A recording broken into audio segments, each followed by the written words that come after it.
Now let's use an if statement to allow the program to convert in any direction. We'll need another variable to indicate in which direction to convert. I really like the idea of having a Boolean data type.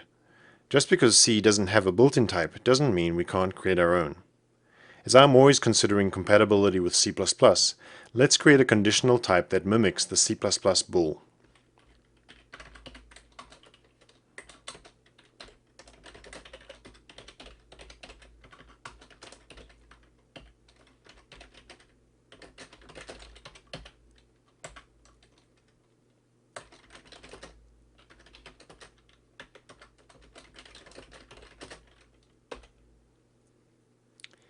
That's about as close to C++ bool as we can get in C.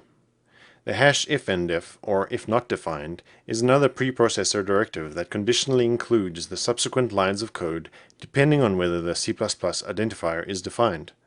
This identifier will be defined if you use a C++ compiler rather than a C compiler. In this way, we can conditionally typedef a bool data type as a char. I used a char since that represents 1 byte of storage, similar to what C++ does for its bool data type. I also use the hash-defined preprocessor directive to create C-style constants for true and false.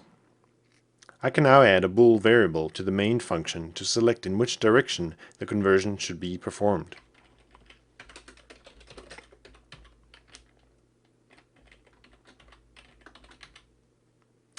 Now, I can go and use an if statement to provide both conversions, switching based on the value of the C2F variable.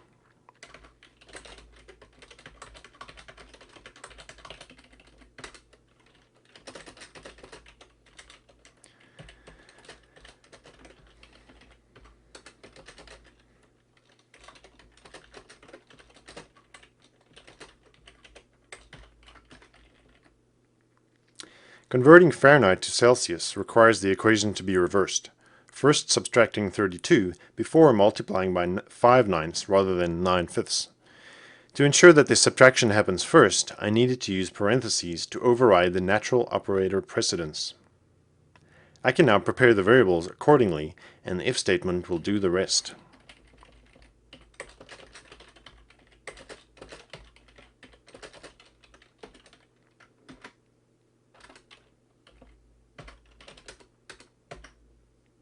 Sure enough, the Fahrenheit value was converted to Celsius.